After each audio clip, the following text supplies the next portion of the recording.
É o nome certo, 8 letras. Dib Lutfi. E como é que você define a sua profissão? Você é fotógrafo, é câmera? Como é que você se Eu define? defino que eu tenho a profissão melhor do mundo, cara. Eu faço com o maior prazer.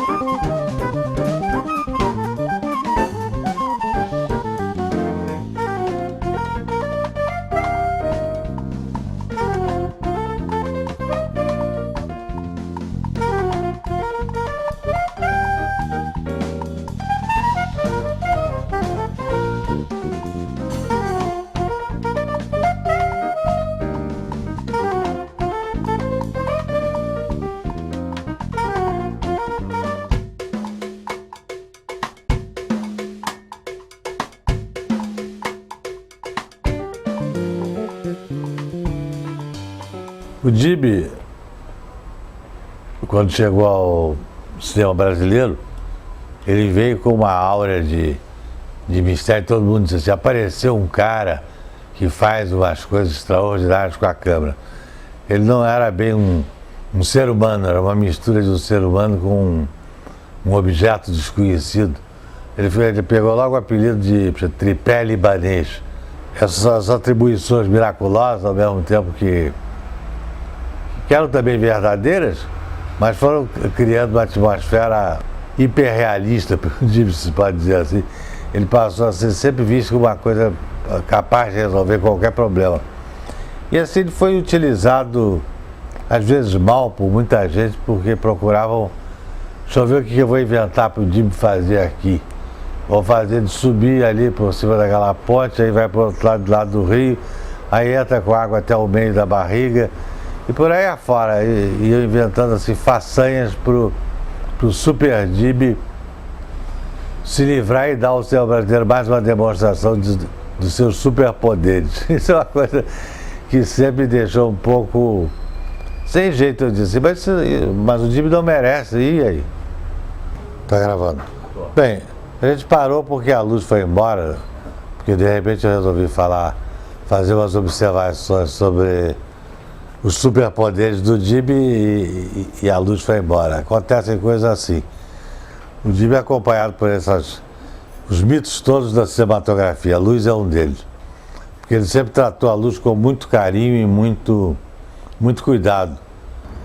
O Dib é das pessoas que me trazem melhores recordações do cinema. E até hoje ele é absolutamente igual, né? Ele tem a mesma maneira de rir, mesma descontração que tinha nos primeiros filmes que fizemos juntos, né?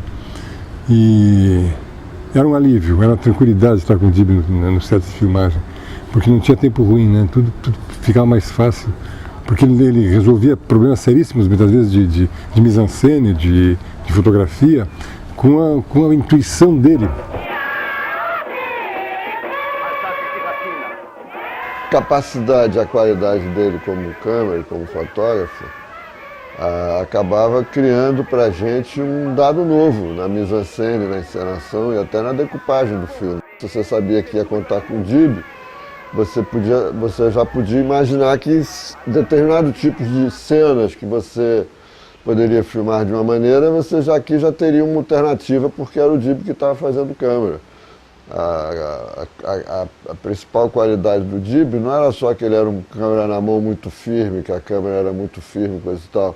É que também havia invenção no que ele fazia, né? Havia também, não só os enquadramentos eram convenientes ao que o filme estava dizendo, como havia muita invenção, sugestão que ele dava e assim, a facilidade que ele criava para você fazer certas coisas que sem ele não seriam possíveis ser feitas. No caso dos Herdeiros, por exemplo, eu fiz o filme, a ideia do filme era fazer um filme que fosse muito filmado frontalmente, uma coisa quase teatral, uma elaboração teatral da história brasileira, uma reprodução quase que desdramatizada da história brasileira, e que eu precisava de uma câmera frontal, quieta, que não fosse muito agitada, e que o Dib fez maravilhosamente bem.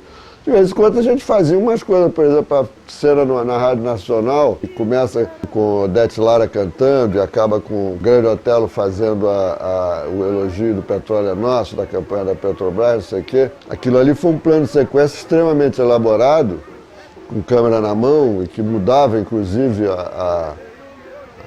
até mesmo o cenário mudava, a gente se aproximava dos atores e na medida em que saía do plano geral para o close, o cenário em volta mudava, e aí a gente recuava e o cenário já era outro.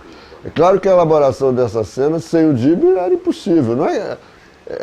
A decupagem era minha, a elaboração da cena era minha, mas só foi possível realizá-la, eu só pude imaginá-la daquela maneira porque eu tinha o Dib, que se eu não tivesse o Dib, eu tinha que usar um número de ferramentas cinematográficas que eu nem sei se na época existia, porque realmente o Dib fazia coisas do Arco da Velha, coisas que eram inéditas no mundo todo, tanto que chamou a atenção no mundo todo, né? No mundo todo se falava do cameraman brasileiro, o Dib, ele foi chamado para filmar fora do Brasil.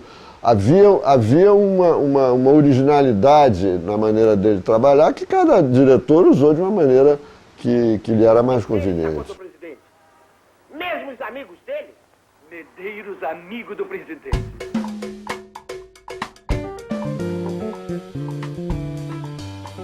Você perguntou para... Expliquei como é que é, não dá para explicar. É pegar e fazer.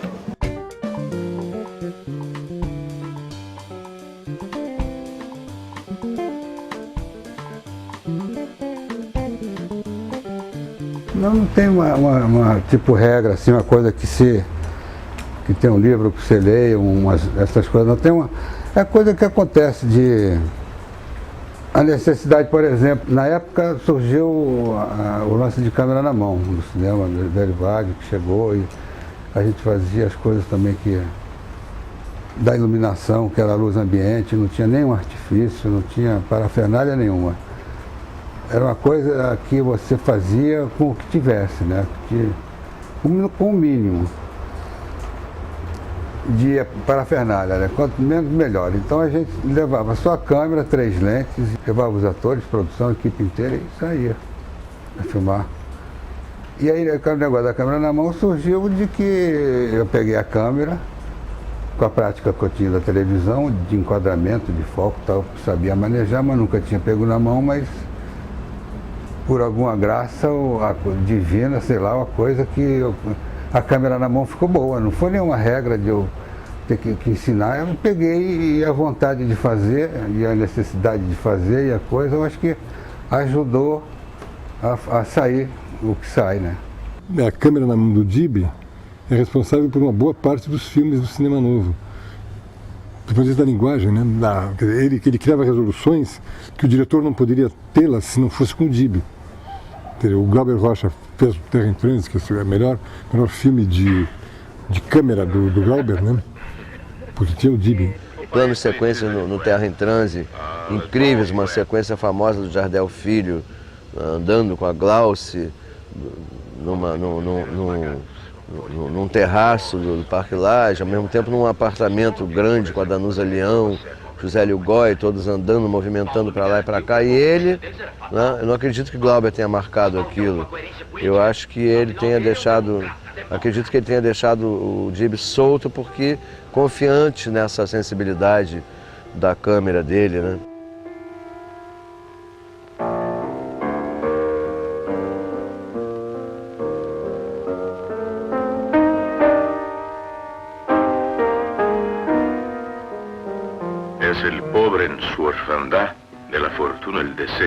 Eu conheci o Dib quando eu era assistente de direção do Nelson Pereira dos Santos, no final dos anos 60, né?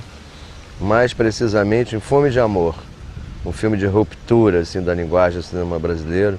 E o Dib foi um dos principais responsáveis por essa, digamos, modernidade formal do filme, né? O Nelson inventava planos absolutamente inusitados e o Dib realizava e sugeria, né? Tem um famoso plano de sequência em Nova York, que a câmera sai de dentro de um carro e entra por uma loja, acompanhando os atores, depois continua no meio da rua, acompanhando o Arduino Colaçante. É impressionante a harmonia do plano, a harmonia da câmera que acompanha aqueles atores. E não é só o problema de manter o enquadramento, é a ousadia de mantendo o enquadramento, mas também não se limitar a esse tipo de cuidado, mas ao contrário, ousar e fazer desse enquadramento um movimento harmônico e incessantemente volátil, né? Quer dizer, uma coisa que poucos câmeras faziam e fazem até hoje, né?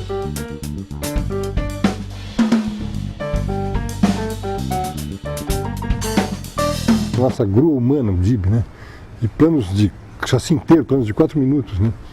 Eu produzi um filme do Rui Guerra, Os Deuses e os Mortos, que também o DIB fez, o Rui fez o filme todo em plano de sequência, de chassi inteiro.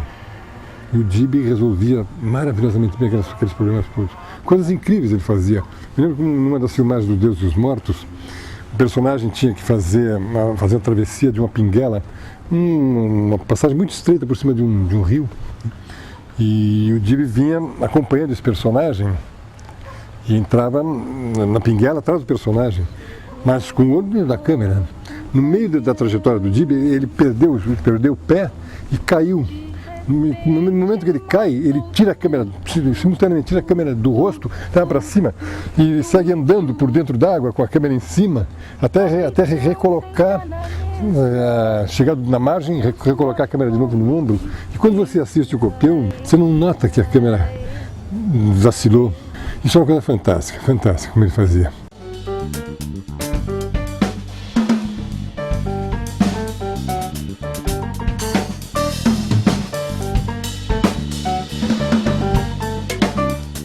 Quando eu fui trabalhar nos Deuses e os Mortos, eu estava querendo justamente umas qualidades do diretor de fotografia que respondiam bem às condições técnicas e aos pressupostos estéticos daquele momento, que era uma capacidade de trabalhar com poucos instrumentos, com pouco material, uma capacidade de improvisar muito, tanto no nível da iluminação quanto no nível de câmera, porque eram decoupagens que não eram nada marcadas, eram todas improvisadas, e uma rapidez de execução, porque eram filmes que eram feitos em poucas semanas.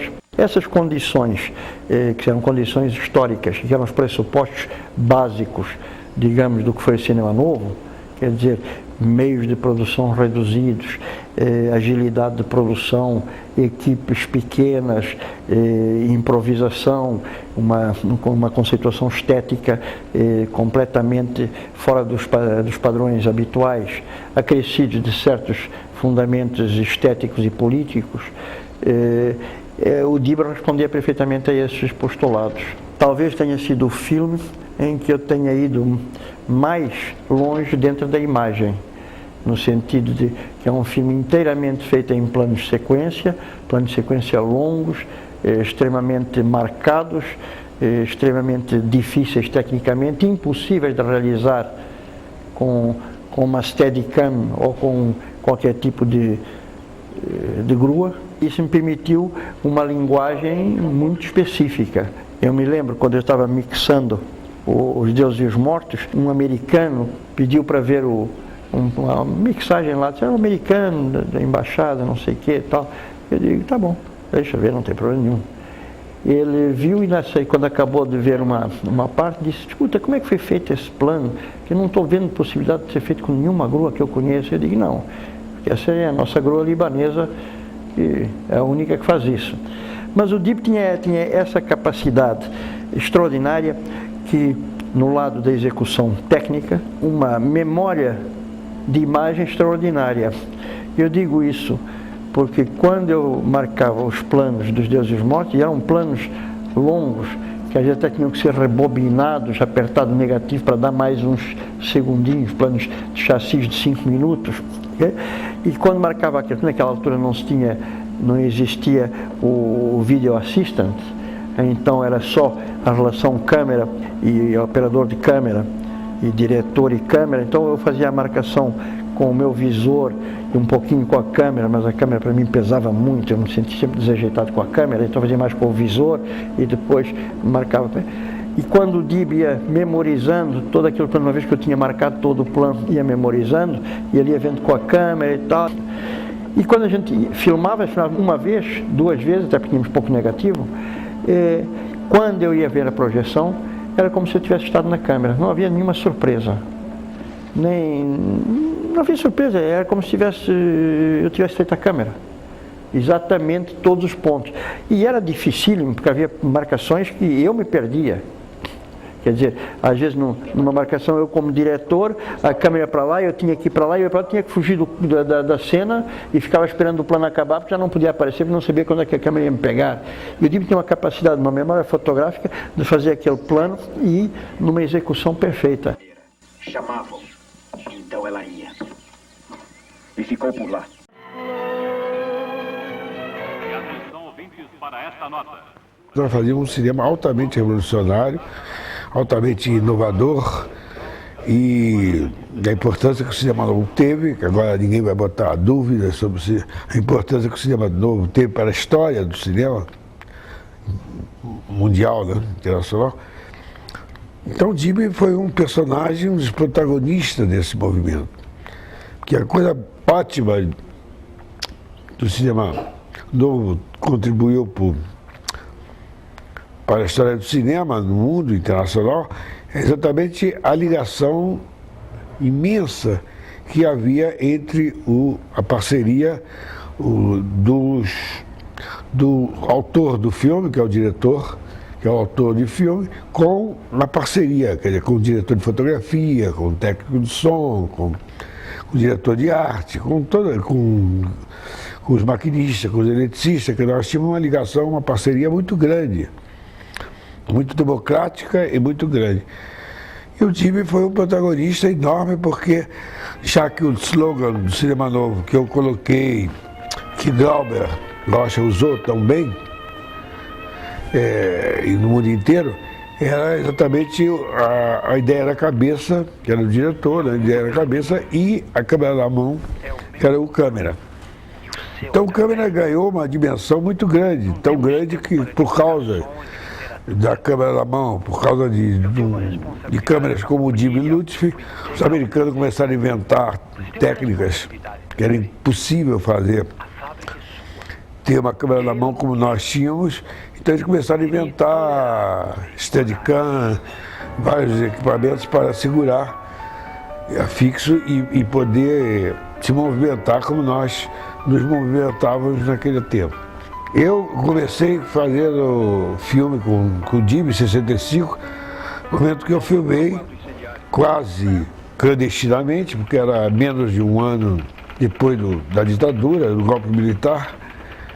Eu filmei clandestinamente e usei 2 câmeras extraordinárias. Primeiro, Guido Kozelich, que estudou comigo na Itália, era um grande câmera, um grande diretor de fotografia, mas que ao começar o filme, ele começou a fazer, ele Dib, coisas extraordinárias, com a câmera na mão, que o meu filme todo, o desafio é um manifesto do cinema novo, é um manifesto do cinema de câmera na mão. Uma ideia na cabeça, porque não tinha nem roteiro direito, era um roteiro de algumas páginas. Então eu tinha inventando na hora, quer dizer, ia inovando, ia fazendo as coisas e usando principalmente a maestria com que Dib fazia a câmera na mão.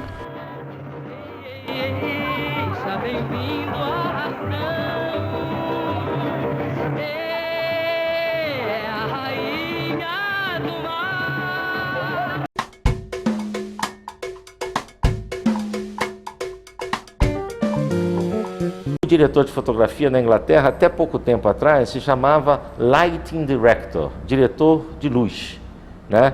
E o operador de câmera era o Camera Operator, entendeu? E são funções muito separadas na Inglaterra, certo? Mas que têm o mesmo status dentro da equipe. Nos Estados Unidos, as funções também são separadas, né? Nos Estados Unidos, por causa da estrutura sindical, né, muito presente o sindicato, é praticamente impossível um diretor de fotografia operar câmera. É praticamente impossível. Já na cinematografia francesa, né, e na cinematografia brasileira, é muito comum o diretor de fotografia operar a câmera. Eu, em longa-metragem, trabalho com operador de câmera. Eu não gosto de operar câmera porque eu quero ficar mais atento ao todo da fotografia, né? A iluminação, ao movimento, a integração da minha luz com o movimento da câmera, né? Eu quero poder olhar também para o figurino na minha luz, eu quero olhar para a maquiagem. Tal. Então eu prefiro, quando estou fazendo um longa-metragem, eu prefiro ter um operador de câmera.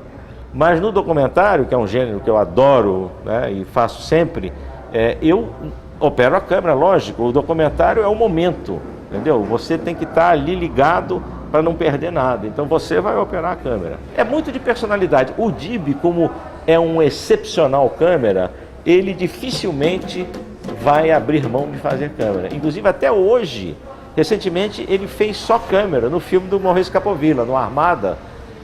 Fez-se a dupla de ouro, que era Mário Carneiro na fotografia e Dib Luft na câmera, né? É um filme que tem essa maravilhosa combinação que já tinha existido no filme do Domingos de Oliveira. Inclusive os dois fotografam, né? O Dib fotografou um pedaço do filme e o Mário Carneiro fotografou outro, né? Então, o Dib é um grande câmera e um grande fotógrafo. Ele tem as duas coisas muito integradas, é muito integrado na personalidade profissional dele, as duas coisas. Mas desde o filme de Domingos de Oliveira, depois de eu ter feito Todas as Mulheres do Mundo, que eu fiz sozinho, o Domingos me chamou para fazer uma câmera que o Dib já tinha começado. Mas o fato é que o Edu Coração de Ouro, ele começou e eu acabei. E de fato você não sabe aonde é que começa, aonde é que entra o outro, porque juntou de uma maneira perfeita. Eu, impressionado com esse fenômeno, porque não é muito fácil você fazer um filme com dois fotógrafos e você não saber o que foi feito por um e o que foi feito pelo outro. Eu agora, sempre que posso, e há uma hipótese de alguém fazer a câmera, eu tento o Dib, porque eu fico com uma tal tranquilidade. Às vezes eu sou surpreendido para mais, ele fez melhor do que eu imaginava. Eu tenho uma frase minha que ficou conhecida no meio de quando entrar o gerador eu saio, né, detesto coisas pesadas que atrapalham o filme, e só encontrei a compreensão disso no Dib, que não tem nada a perder, que é um homem consagrado pela história, né, e que é uma pessoa, uma figura humana formidável, você entende, que sabe penetrar no mundo do diretor e traduzi-lo. Eu não encontrei sem ninguém, entende? Os fotógrafos são extremamente concentrados, é a ditadura da técnica. Eu chamei, está melhorando isso um pouco, está desmoralizando isso um pouco, e eu creio, inclusive, que eu tenho uma boa parcela de colaboração nessa desmoralização. Mas ele foi formado em outra escola, que não é brasileira coisa nenhuma, ela é simplesmente a escola que permitiu a existência de todo o neorrealismo e principalmente de todo o Velho Vaga, que é a escola de trabalhar barato com pouca luz, né, utilizando o mais humano dos cinemas, que é diafragmar a sua câmera para o rosto do ator, que é o que interessa, e deixar os fundos estourarem. Todo o Velho Vaga foi feito assim, todo o cinema novo foi feito assim. Pelo menos 3 movimentos importantes de cinema foram feitos assim. Você substitui a lâmpada do teto por uma lâmpada mais forte, você diafragma para o rosto do ator e você capricha nos closes. Quando você não ficar com frescura, você conta a sua história bem rápida. Tem todo o prazer de dizer aqui, porque isso devia ficar na história, que o Dib não usou nenhuma lâmpada no filme inteiro do Feministas. Mas qualquer outro fotógrafo teria usado. Ele usou uma lâmpada na cena da cozinha, uma lâmpada, e só. Mais nada, e por isso conseguimos fazer o filme em 8 dias. De modo que a primeira louvação que se pode fazer de Luft é sua inteligência, sua falta de vaidade, no sentido de priorizar a inteligência diante da vaidade, e a sua boa escola. É um homem necessaríssimo para o cinema brasileiro. Eu diria que é o melhor fotógrafo do cinema brasileiro. Basicamente, quero trabalhar o resto dos meus dias com o Dib. O primeiro encontro realmente que eu tive com o Dib foi para fazer o Jogo da Vida. Eu chamei o Dib para fazer a câmera e a fotografia, em função também de tudo que eu já tinha acompanhado em relação ao trabalho dele. Tinha uma admiração, tenho até hoje uma admiração muito grande pelo trabalho do Dib. O Jogo da Vida era um filme é um filme complicado para ser realizado, porque ele se passa toda a noite em São Paulo. É uma noite durante uma peregrinação de 3 personagens, todo o filme é noturno. Então, ele tem 5 minutos durante o dia e o resto, 1h40, 1h30 minutos, se passa durante a noite. E feito em condições de não poder ser iluminada. É uma cidade que tem que ter a sua própria luz. Não posso iluminar uma Avenida São João.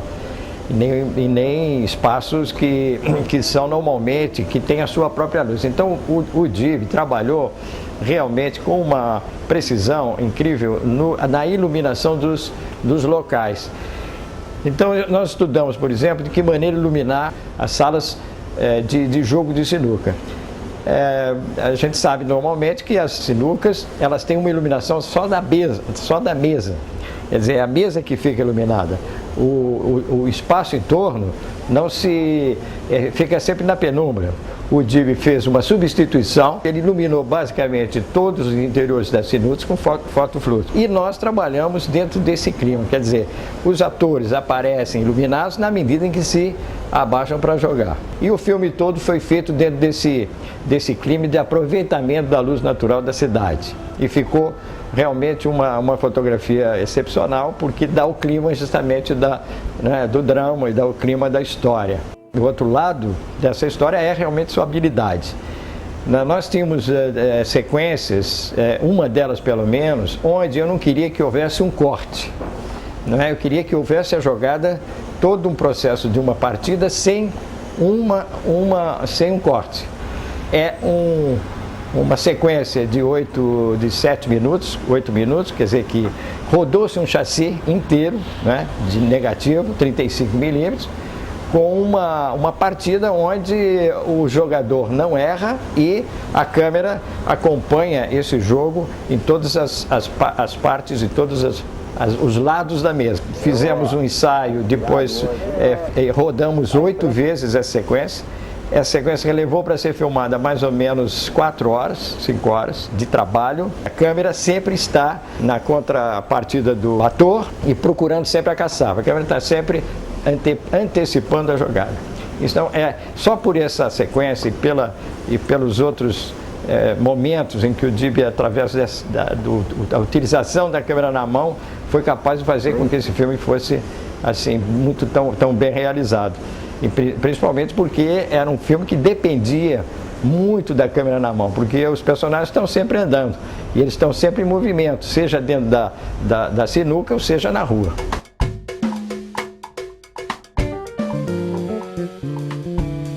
Outro aspecto também que eu acho que aquilo foi até injustamente, mas não maldosamente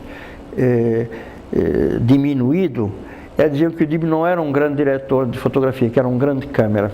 Mas isso é natural, no sentido que era um câmera tão extraordinário, como não havia nenhum outro, ainda não há nenhum outro.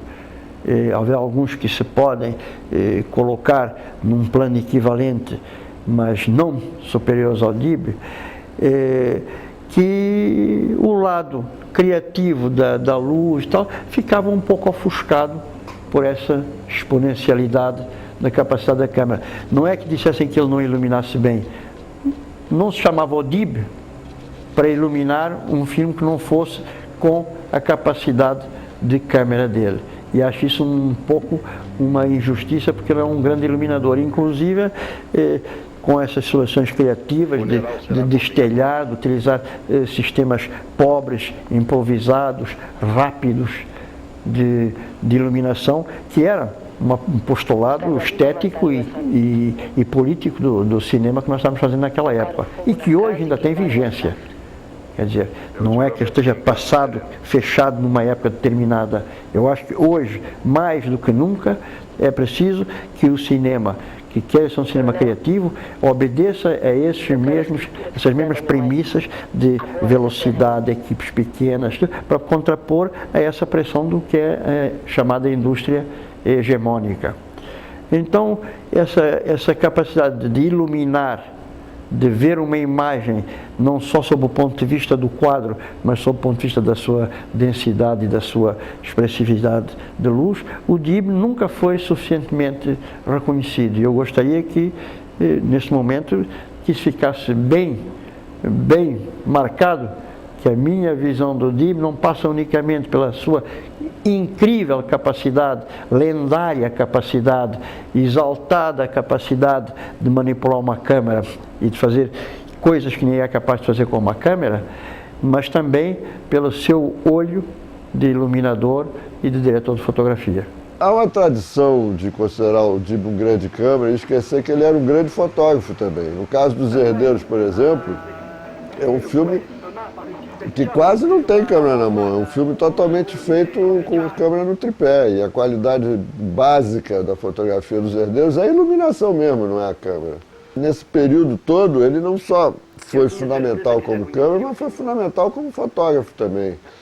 A capacidade que ele tinha de trabalhar com luz natural, a capacidade que ele tinha de criar com a iluminação dele determinados tipos de cores, de esquentar o filme. O DIB foi um dos primeiros a fazer uma fotografia mais quente, mais poderosa em termos de reflexão sobre a realidade brasileira, aquilo que a gente pretendia no cinema novo e nos filmes que sucederam ao cinema novo, de registrar uma realidade mais original, uma imagem que fosse mais correspondente àquilo que a gente via sobre o sol tropical, etc.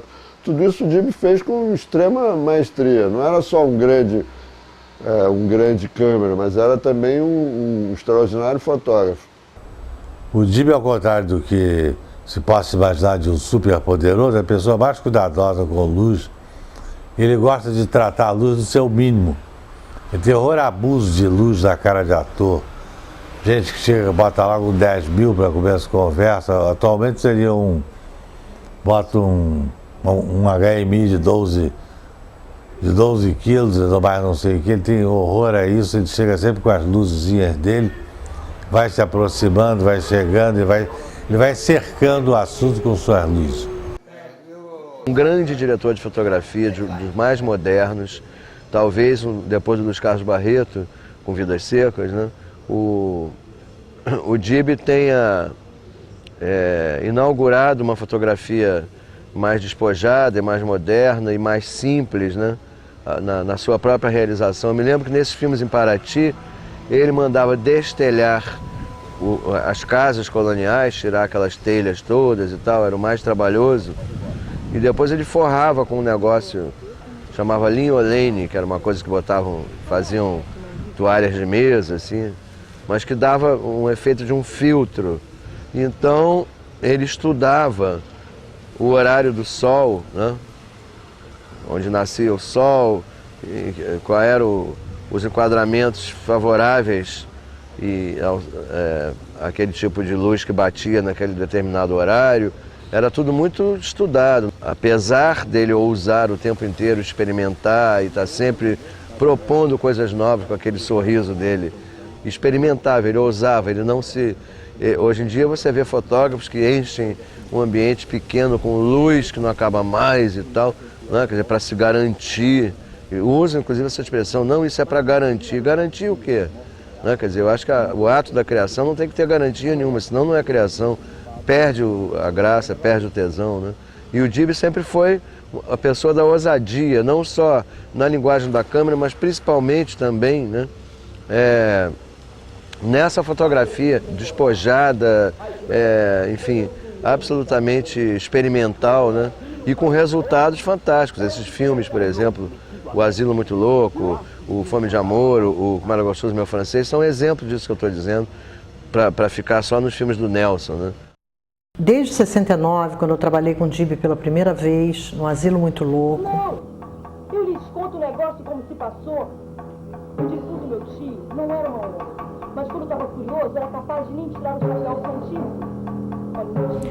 Em que eu fazia um personagem como atriz. Eu percebi que o DIB tendia a usar mais a luz natural, mesmo nos interiores.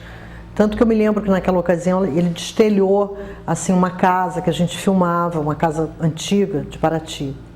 Depois, em Como Era Gostoso Meu Francês, ele destelhou também a taba, né? Então eu vejo assim que ele sempre gosta. Agora a gente fez um documentário juntos, Lembranças do Futuro. e eu dirigindo, né? E eu vi também que eu tinha uma expectativa em relação à luz do Museu de Arte Moderna e ele trouxe uma outra coisa. Então o Dib é sempre surpreendente, ele é sempre, além de ser um câmera extraordinário, é um câmera extraordinário, que tem um ritmo e uma visão muito próprias.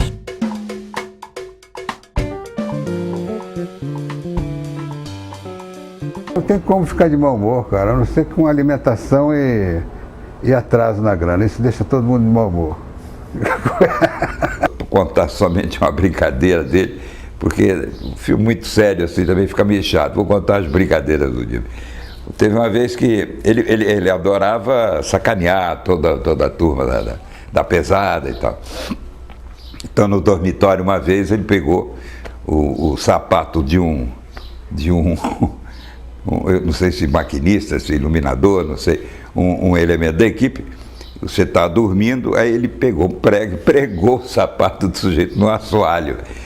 E enfiou um prego no centro do sapato e pregou, o sapato ficou pregado. Aí de repente eles armam, já brincando, já em comum acordo com a equipe, fazem uma confusão e tal, e o sujeito acorda. Aí diz, bora que vai começar a filmagem, não sei o que, aí o sujeito acorda, enfia o pé no sapato para poder sair, e o sapato fica preso, ele fica desesperado, e o pessoal cai na gargalhada, enfim. Esse tipo de brincadeira, essa coisa ingênua, essa coisa é muito importante, inclusive parece assim uma coisa que não tem nada a ver com a profissão do indivíduo, mas em cinema, se não tivesse espírito, a coisa fica meio perdida. Primeira coisa é que o Dib é uma pessoa muito bem-humorada, é um diretor de fotografia bem-humorado.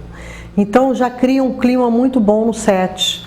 Fosse como atriz, fosse como diretora, às vezes que eu trabalhei com ele, sempre teve essa característica do set ser um set alegre, um set para cima, animado. E ele também tem um outro lado que é a brincadeira, meio moleque, que faz um pouco levantar a equipe na brincadeira, no humor e a alegria de trabalhar, ele dá isso. Onde a gente vai, esse cara fica com essa câmera na frente da gente?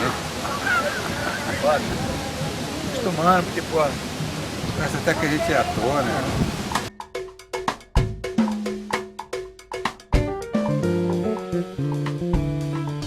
O Dib é o caçula da nossa família. Nós somos em 4 irmãos e descendentes de árabes. E a gente, o árabe tem uma coisa cultural que o mais velho, no caso na nossa família sou eu, fica um pouco com a responsabilidade da autoridade na casa. E uma vez eu botei uma máquina fotográfica na mão dele e disse, olha, tenta ver como é que você tira a fotografia, quem sabe, porque essa carreira é muito interessante, porque ela tem tudo que você precisa, que é estar na rua, estar na vida, fotografando aqui, fotografando ali, e de repente você pode gostar disso e fazer disso uma profissão.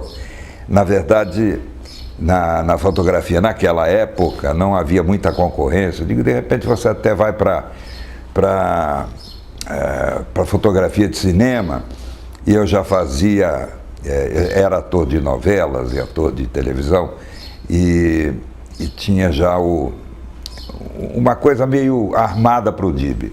Meu irmão era ator e cantor e tal, Sérgio Ricardo. Desculpa. E aí ele me chamou para fazer, me aconselhava a fazer fotografia, que era muito bom e tal, porque ele trabalhava em televisão e tal.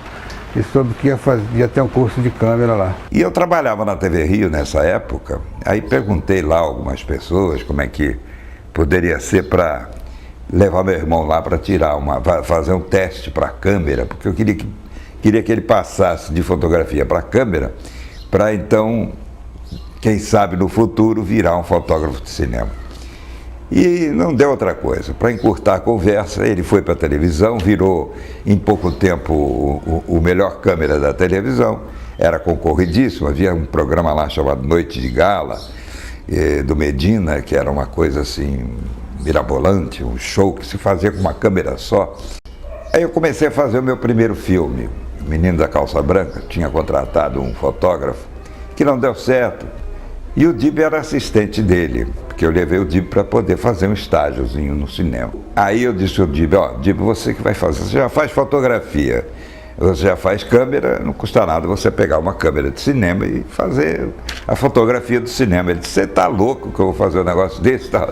E pulou fora. Eu digo, não, vamos fazer um teste. Você vai fazer, se não der certo, a gente vê no copião, no primeiro copião que sair. Se não tiver bom, desistimos de você, pegamos outra pessoa e você vai estudar, etc. Aí ele começou a fazer. Eu tinha um plano que era muito difícil de ser realizado, porque eu queria que o menino viesse diante da câmera, viesse correndo frente à câmera, virasse uma cambalhota e a câmera também viraria essa cambalhota com ele. E ele ficaria de cabeça para baixo, o garoto. Aí eu digo, poxa, como é que nós vamos fazer? Aí eu digo, bom, vamos fazer o seguinte, a gente pegou 2 caixotes, três tabelas, né? E colocamos uma perna numa tabela e outra na outra, ficou um vão no meio das pernas, e ele com a câmera pegou o menino que vinha correndo, virava de cabeça para baixo aqui, e a câmera continuava pegando o menino de cabeça para baixo. Mas não é que deu certo, ele pegou e fez, não, disse, é comigo que eu vou fazer. E tinha uma mão boa, tinha um equilíbrio muito bom e acabou fazendo. Esse take, quando fomos ver no copião, ficou uma coisa primorosa, né? O Nelson Pereira dos Santos, que tinha visto o filme, tinha visto o copião, disse, pô, que câmera bom, então, que coisa boa, eu gostaria de montar esse filme. E aí, poxa, eu ganhei o Nelson Pereira como nosso editor, nosso montador do filme. Bom, aí nasceu o Dib Lutfi, né? O Sérgio me convidou para ir montar o filme, né?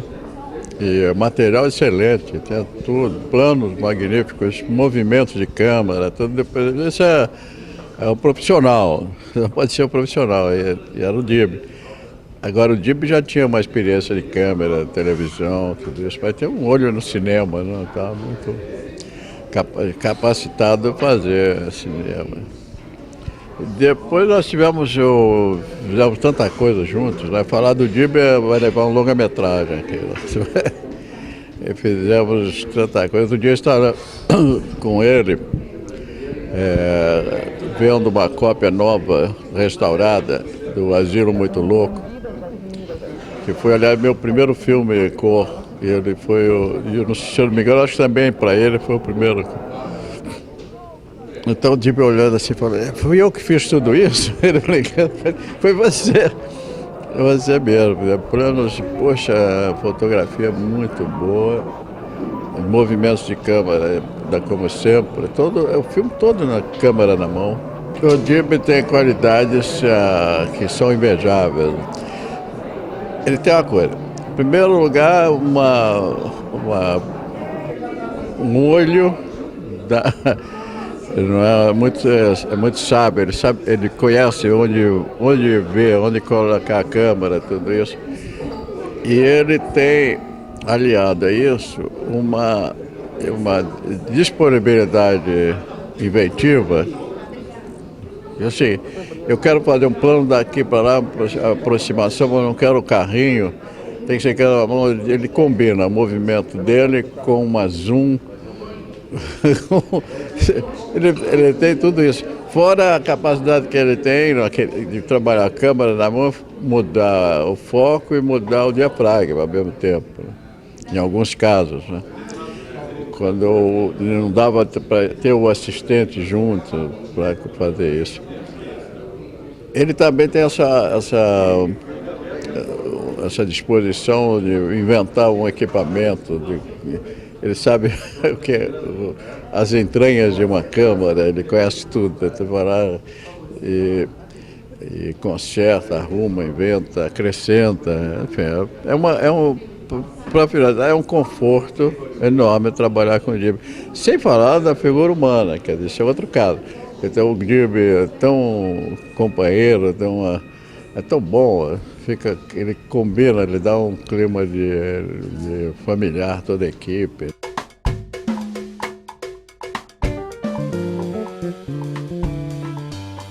O Dib, ou hoje, além de continuar filmando, continuar fazendo longa-metragem, e de ter vários apelidos, ser o Steadicam humano, de ser um câmera extraordinário, absolutamente extraordinário, que se mantém com essa qualidade ainda e ser um belo fotógrafo, tem uma parte que ele está fazendo nesse momento que é dar aula. E passando de uma forma extremamente generosa, o DIB, as aulas do DIB são, quer dizer, não só ele tem uma estrutura que ele prepara os alunos teoricamente sobre aquilo, como ele vai para a rua com os alunos, ele vai filmar com os alunos e repassa para os alunos um conhecimento extraordinário que ele tem do domínio da fotografia e do domínio da câmera. E esse é um papel inestimável que o DIB está prestando às novas gerações de cineastas, quer dizer, ao pessoal que vem por aí. E eu faço também com o maior prazer, porque eu aprendi assim. Então aí eu gosto de ensinar assim, como as coisas que eu aprendi na prática mesmo, fazendo. Quando a gente diz uma coisa que a pessoa não sabe e tal, e que fica agoniado, então você diz o que é, a pessoa, sabe, pega aquilo de uma maneira tão boa, né? E não esquece nunca.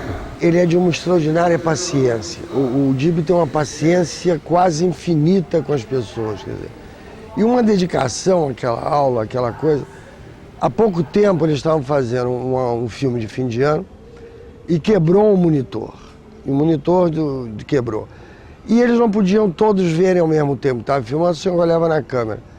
O DIB não teve a menor vacilo. Ele saiu e comprou o monitor do bolso dele para botar na aula. Quer dizer, ele, que não tinha nada a ver com isso. O monitor quebrou, tinha que ter interrompido a filmagem. Os alunos continuaram fazendo o seu filme graças a essa generosidade do DIB. Você entrando, como o espectador que no momento de delírio ele pode pegar as asas e voar, sabe? O DIB é muito generoso, acho que generoso é a palavra que melhor explica. Ele genera, ele gera, ele dá.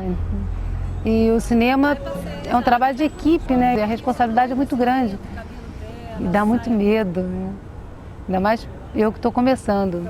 E eu preciso de pessoas que queiram colaborar, que não são minhas amigas da faculdade, porque eu nem fiz a faculdade, não tenho um histórico de conhecido.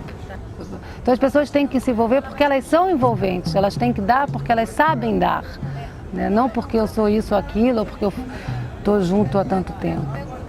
E isso ele sabe fazer, ele está junto. Quando eu falei para o DIB assim, DIB, eu queria muito que você fizesse esse trabalho, é o meu terceiro trabalho, eu estou começando. Aí ele olha para mim e diz assim, que bom! Mas o que bom dele foi que bom mesmo, entendeu? Não foi assim, o que bom. Na mesma hora, o medo, assim, a preocupação de que, afinal de contas, ele, uma história enorme no cinema nacional, internacional, aí deu um alívio. Eu senti que ele estava junto, que ele viria fazer, que ele ia compartilhar a dádiva que ele tem de tanto conhecimento. Ele ia compartilhar com todos nós. Eu tinha ganho um prêmiozinho de roteiro e tal, mas era uma coisa desse tamaninho, não dava para pagar ninguém, mal dava para rodar o filme, assim. E tinha que ser em cinema, porque eu ganhei lata, o prêmio foi meio material. E eu tinha acabado de conhecer o DIB, tinha 3 dias, ele olhou para mim e falou assim, poxa, eu posso fazer? Eu fiquei rindo, né? Lógico. Aí acabou que não rolou, uma semana antes ele teve um trabalho, entrou na faculdade, pegou uma coisa na TV, muito natural, não aconteceu. Só que aí, em vez de ser o câmera, ele virou inspiração, assim.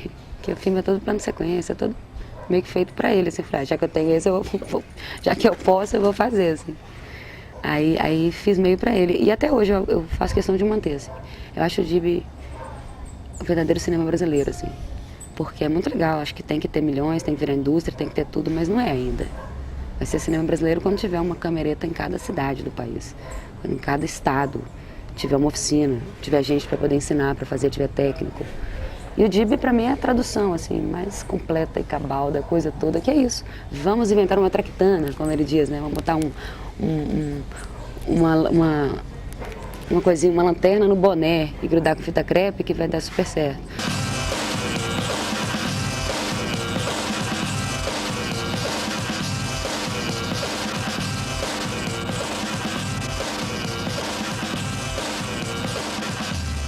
Eu era assistente de câmera, um trabalho muito exaustivo e eu tive um problema na coluna, assim, eu carregava muito peso, então eu tive que deixar de ser assistente de câmera.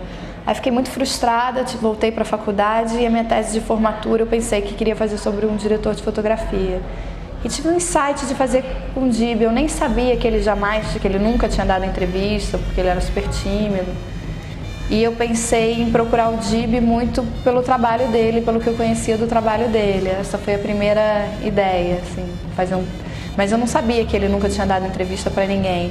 E depois eu fiquei sabendo, na verdade, quando eu liguei para ele a primeira vez, ele aceitou na hora.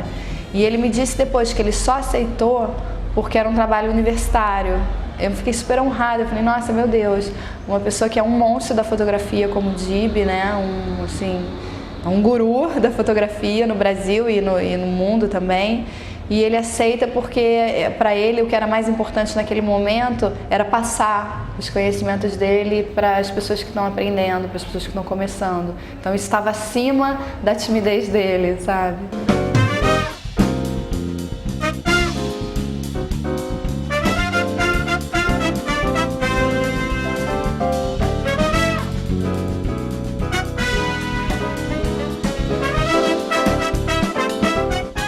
Todo esse trabalho que envolve imagem, enquadramento, iluminação, movimento de câmera, isso tudo me fascina, né? Eu faço